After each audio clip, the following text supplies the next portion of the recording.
That robbery at the Lufthansa offices at JFK has been in the news a lot lately, not only because it was such a big haul, but also because some pretty good police work is working toward cracking that case. Well, we haven't heard too much about another big robbery that was pulled a few days after that Lufthansa job. Here's something now on that crime from John Miller. On December 19th, 6 men with guns held up the 3 operators of a Wells Fargo armored car for just under $3 million in cash. Since then, the squad of detectives working on the case full-time has dwindled, and very little has been reported about progress towards getting the robbers or the money. The heist occurred outside a Staten Island delicatessen while the driver and his 2 partners were eating lunch. At least one of the men should have been locked in the truck's vault at the time, but apparently none of them were. Channel 5 News has learned that all 3 men have been laid off since the big stick-up. Were they goofing off? Wells Fargo still has no comment. While the case is far from solved, a handful of the city's best detectives have some new leads.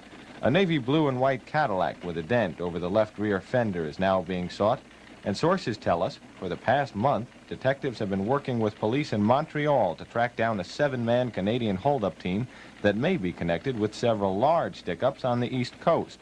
One of those stick-ups may be the 1976 holdup of the Regency Hotel. A year later, police believe the same robbers tried to knock off the Carlisle Hotel. Comparing the faces in those robberies with the faces sketched in the Wells Fargo case, one can detect many similarities.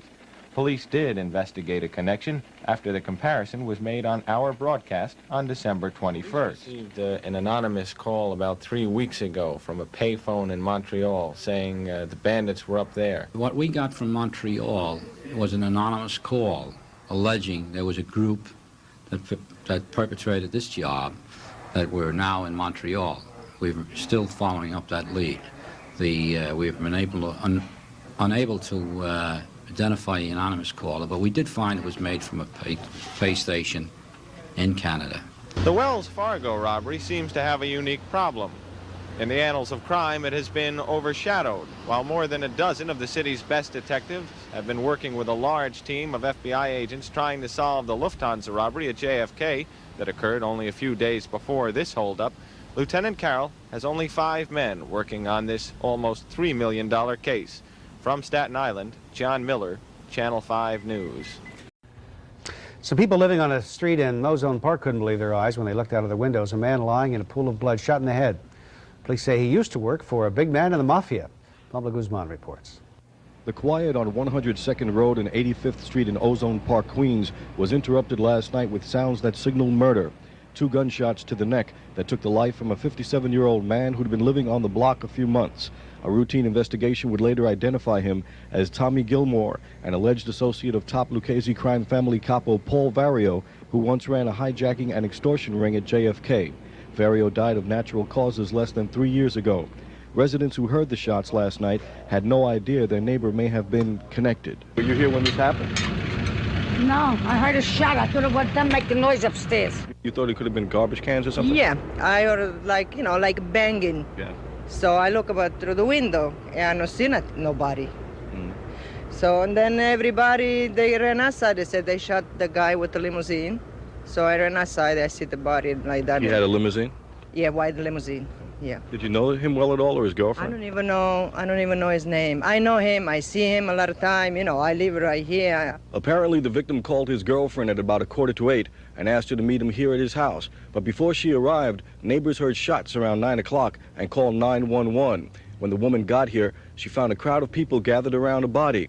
Police came on the scene soon after. Right now, we have no motive for the crime. It could be a plain, ordinary street robbery, or it could be something connected to organized crime.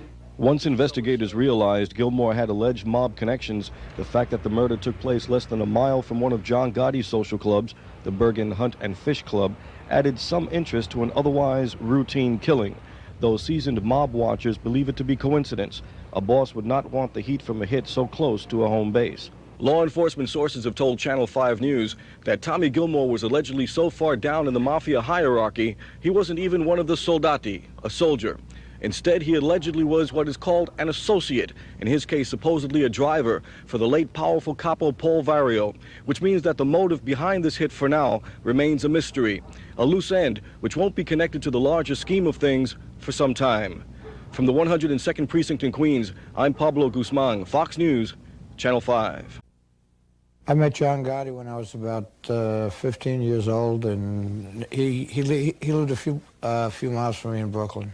Despite his federally financed plastic surgery, Henry Hill is not nearly as handsome as actor Ray Liotta, who played Hill in the film Goodfellas. But the movie accurately depicts Hill as the coke-snorting arsonist, counterfeiter, truck hijacker, gambler, extortionist, gun and drug dealer he was during his days as a mafia wannabe in Brooklyn and Queens. Hill knew Salvatore Gravano back then, too, but never liked him. He was a typical wise guy, you know, a real bull, and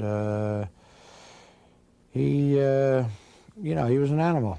Just imagine the names John Gotti calls Gravano now that his underboss broke the mythological mob blood oath of omerta, or silence.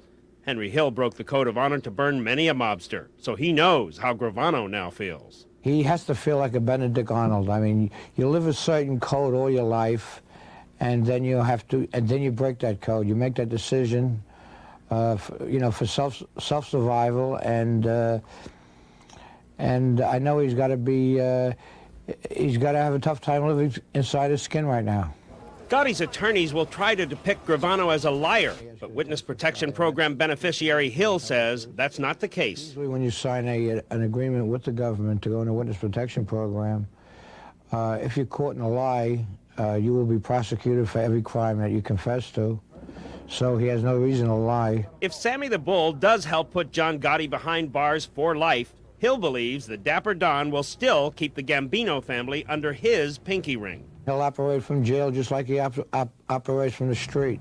You know, business goes on. Nothing stops. I mean, he has his ways. He has his communications to the outside world. He will still be the boss of the family, and he'll be the boss of the family until he dies. Bob O'Brien, Fox News, New York.